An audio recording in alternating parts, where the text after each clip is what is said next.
అయిందా చాయ్? కాలే మసులుతుంది. Okay. Hi friends, welcome to my channel. మీ స్వప్న కృష్ణ వ్లాగ్స్. ఎలా ఉన్నారు ఫ్రెండ్స్? వీడియో ఇష్టాలు మేమైతే బాగున్నాం. మీరు ఈయన బాగుండాలని మనస్ఫూర్తిగా కోరుకుంటున్నాం.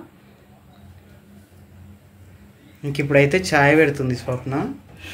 చాయ్ అయితే మసులుతుంది, ఇంకా కాలేదు. చాయ్ తాగిన తర్వాత వంట స్టార్ట్ చేయాలా? ఓకే. ఎందుకు ఊరికే కలుపుతున్నావు?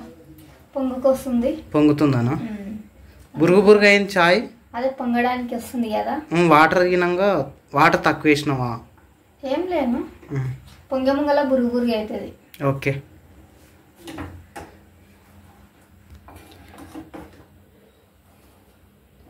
ఇంకా నిన్న మొన్న 2 days అయితే వీడియోస్ అయితే షూట్ చేయలేకున్నాము, వీడియోస్ అయితే రాలేవు. ఇంకా ఈరోజు కూడా వర్క్ ఉండే, వీడియో తీయలేకున్నాము. ఇంక ఇప్పుడు కొద్దిగా ఖాళీగా ఉన్నాం కాబట్టి వీడియో తీయడానికి అయితే ట్రై చేస్తున్నాము. ఇంకా ఈవినింగ్ టైంలో వావ్ సూపర్. బాగా మసిలితే ఇంకా చాయ్లా కాగాలి. వైట్ వైట్గా ఉంది, మసలలే కదా. అంటే చాయ్ పాతి అదంతా మసిలితే కొంచెం కలర్ వస్తుంది. అది చాక్లెట్ ఫ్లేవర్ లాగా అయిపోతుంది అన్నట్టు. అది చాక్లెట్ కలర్ అవుతుంది అన్నట్టు. చాయ్ కలర్ అవుతుంది. చాయ్ కలర్ అయిపోతుంది. ఓకే. ఏం కర్రీ చేయాలి ఇప్పుడు మరి? Tomato curry. అన్నం పెట్టేసి టమాటో కర్రీ చేయాలి. ఎక్కడ? సిలిండర్ పైన, కట్టెల పొయ్యి పైన? ఇంట్లోనా బయటనా? కట్టెల పొయ్యి 2 రకాలుగా ఉంది. బయటనా? అవును కదా.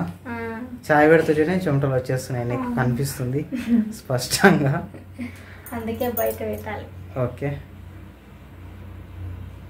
చాయ్ బాగా అలవాటు పడింది కాబట్టి ఎంత ఎండలు కొట్టినా, ఎంత ఉబరిచ్చినా, ఎంత వేడున్నా చాయ్ మాత్రం మర్చిపోతలేము. అనుకుంటున్నాం తాగొద్దు ఎండగాలం అని, కానీ తప్పడం లేదు, తాగుతున్నాం ఖచ్చితంగా. అంటే దేనికైనా మనం కొద్దిగా అలవాటు పడిపోతే మానడం కొంచెం కష్టమవుతుంది.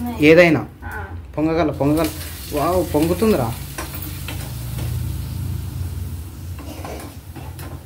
అందుకే ఏ అలవాటు అయినా నేర్చుకోకూడదు, దాదాపుగా నేర్చుకోకూడదు. నేర్చుకున్న తర్వాత మానాలంటే కొంచెం కష్టం, చాలా కష్టము. మానవచ్చులే కానీ మనిషి అనుకుంటే ఏదైనా వేయగలుగుతాడు. మానాలనుకుంటే ఈజీగా మానవచ్చు, కానీ అంత ఫిక్స్ అయితే లేము మనం. ఏదో మాందం అనిపిస్తుంది, కానీ ఇంకా మళ్ళా పొద్దుమెక్కినా ఇంకా తెల్లారినా చాయ్ కావాలనిపిస్తుంది. చాయ్ కావాలనిపిస్తుంది. రేపటి నుంచి బంద్ చేద్దాంలే అనిపిస్తుంది ఈరోజు దాగి. కానీ రేపు బంద్ చేయం, ఎల్లుండి బంద్ చేయం. మళ్ళీ ఇక వర్షాలు స్టార్ట్ అయితే మళ్ళీ వర్షాకాలం చలికాలం మళ్ళీ కంటిన్యూ అవుతుంది. ఇక మానడం అంటే ఏం లేదులే.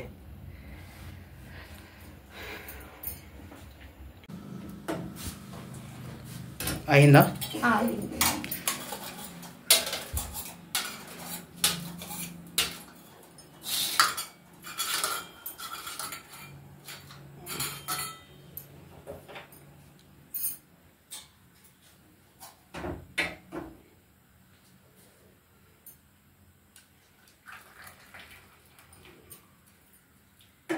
ఒక స్పూను 1 గ్లాస్ అవుతుందా? అది దాంతో ఒక చాయ్ గ్లాస్ అవుతుంది అన్నట్టు.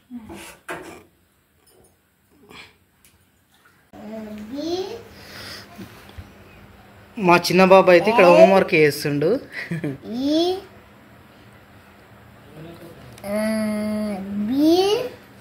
పొద్దుస్తాను మానం ఫోనే చూస్తుండే, ఈ మధ్యలో ఫోన్ వేయకుండా ఆయన ఇంకా హోంవర్క్ చేసుకుంటుండే. ఇప్పుడు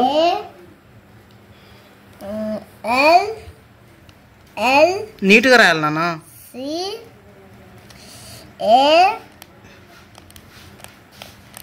టీ క్యాట్.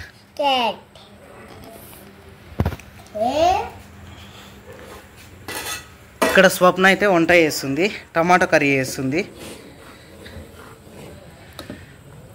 అయిందా? ఉడుకుతుంది. ఓకే. ఈరోజు ఏంటి గాలి లేదు అసలు, బయట కూడా గాలి లేదు. అవును, మొన్న వర్షం పడింది కదా చాలా, అందుకని ఉబ్బరిస్తున్నట్లుంది. భూమిలోంచి వేడి వస్తుంది కదా, 2-3 వర్షాలు పడితేనేమో ఇంకా భూమి కూల్ అవుతుంది, వాతావరణం అయితే చల్లగా ఉంటుంది. ఒకే వర్షం పడింది కాబట్టి ఇంకా వేడిగా వస్తుంది అన్నట్టు, ఉబ్బరిస్తుంది బాగా, బయట కూడా ఉబ్బరిస్తుంది. చేను దగ్గరికి వెళ్ళినా కదా మధ్యాహ్నం టైంలో అయితే ఇంకా చెమటల్లాగా వచ్చేస్తున్నాయి మొత్తం. అంటే వేడి గాలి వస్తుంది, గాలి వేడిగానే వస్తుంది, భూమిలోంచి కూడా వేడి వచ్చినట్లు అనిపిస్తుంది. సాయంత్రం టైంలో కూడా ఉబ్బరిస్తుంది చేను దగ్గర. మార్నింగ్ ఈవినింగ్ ఎంత కూలుకుంటుండే, ఎండలు కొట్టినప్పుడు అట్లాంటిది మార్నింగ్ ఈవినింగ్ కూలుకుంటుండే, కానీ ఈవినింగ్ టైంలో కూడా ఉబ్బరిస్తుంది చేను దగ్గర కూడా. అసలు గాలి వీస్తలేదు.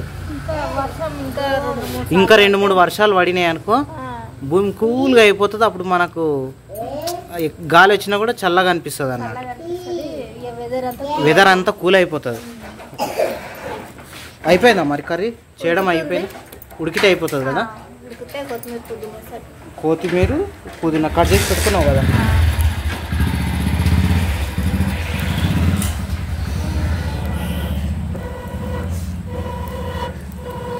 ఏమైంది మంతలేదు అంతకన్నా మొత్తం?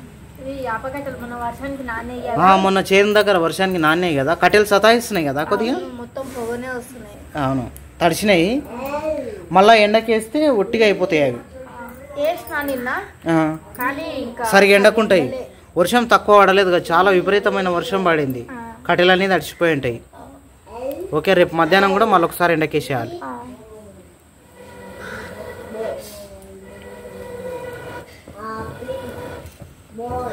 కర్రీ చిన్న దాంట్లో పెట్టేసినావు అంటే అది రోజు ఇదే మస్తు అవుతుంది కదా. సాయంత్రం ఇంట్లోనే పొద్దున ఇంట్లోనే అన్నట్టు సరిపోతుంది.